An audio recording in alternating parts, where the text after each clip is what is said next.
I feel like it's a really exciting time right now because everyone that I'm surrounded by, that I associate myself with, you know, we're all just trying to make good things. I was very blessed with a teacher who focused in clay. Like that's what she did. But she was never closed-minded about bringing other elements into it. And that's kind of like how I started playing with other things, you know?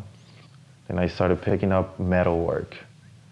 And that was crazy. Like doing metal work in Oakland it was definitely crazy because Not casting, but welding? welding, yeah. Mm. Yeah. I did some welding and it was fun. Like I would just go to like a whole bunch of junkyards and like collect like metal, you know, like I started building a relationship with the people that worked there. And that was the cool part about it. Did you have to explain yourself though? I did. And it was weird because they were very negative about it. They were like, oh, another artist in this place. It's just like, we work here, you know, it's like, now somebody wants to come make meaningless stuff out of what we, you know, of what we destroy and like throw away. They didn't. But you didn't care. Oh, I know I didn't care, you know? I didn't care because that's not what I'm all about, you know? It's just like, yeah, I can sit down with somebody and talk about art, but you know what? What else do you want to talk about it, you know, about? Like, let's talk about it. Because that's part of my work is to be able to reach not just one genre of folks, you know, not just those who are educated about art, you know. I still feel like other people can appreciate it too. It's mixed. You know, it's like people enjoy my ceramic work, you know, and I think like once they see some of my mixed media work, they're just like, what's he making? So I don't know if they attach like appreciation to functionality or something that they can hang on a wall, you know. I don't know. Yeah, they'll come in with their own agenda. Exactly. But I hear non-artists talk about art. They think that they're being messed with. Mm-hmm. There's like this mistrust. Right. Like the artist is just screwing with me. Yeah. Like they still haven't forgotten there was Duchamp with the... Right. You know what I hear a lot is like when you go to galleries or museums, people will say like, man, I can do that. And I'm just like, of course you can, you know, like make that shit, like, you know? You can't look at work that way. Everybody can make it. That's great. Every semester I teach for 1 week at this elementary school, like an after school program. I always love going back, you know, because I could just see it, like they just want to make things. What happens? What happens? So many different things can happen. I've seen it all, man. Like I've seen people just like really, like little kids just like really get into it, you know? I've seen others that are really shy about it. They don't want to try anything new. You know, and I've seen kids just straight up bawling, you know, while making some stuff. But I see their excitement and I see that they wanna experience something new. Say you get 5 adults in a room and you give them a chunk of clay, right? And I'm not saying that all adults do this, but from my experiences, it's like they'll start like looking at what the other person next to them is doing, you know? They don't want to take that risk because, you know, the criticism might not be what they want to hear. And I'm just like, it's so meaningless, like the actual figure or the actual painting, you know? It's what you make and how much fun you had with that person next to you if you were just having a conversation and just like doing your own thing. That's what I like about it, you know? Cool. Sometimes like, you know, I'll get on my bike or whatever, or like I'll go on a walk, you know? And you'll see this,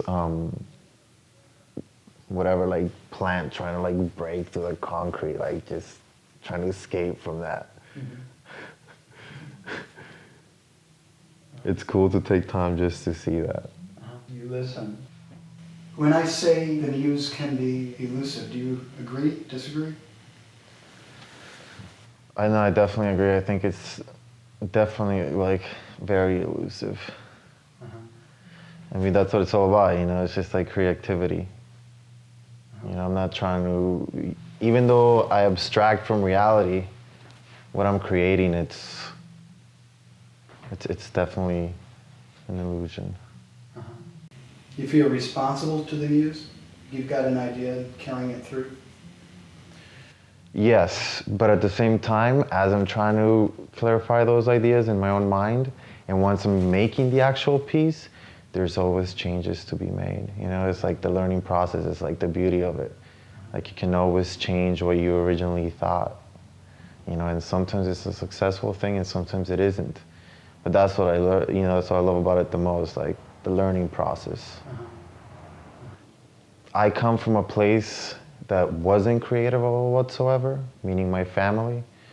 They were creative in many different ways, but not expressing themselves.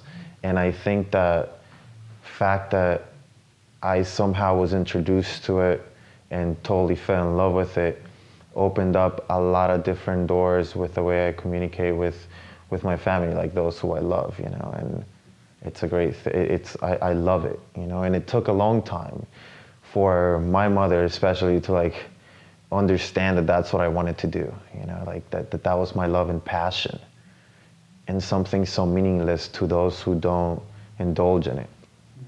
And it's cool to see my mom appreciate it now. You know, like the first time like she bought an actual piece of art, she like called me, I was in Oakland, and like she was so happy, you know? I loved it, you know, because she understood, she accepted the fact that I had chosen like a different way of living, you know, because it's not just a different profession or career, it's a different way of living, you know, and like, I mean, we all have different reasons, you know? We all have different reasons. Some people choose to be political, some people choose to be religious, you know? And I think that the muse, as you call it, creates a balance, and it almost creates, it builds a bridge, it helps you build that bridge. And I don't know if that's too broad, but, you know, it allows me to communicate with folks.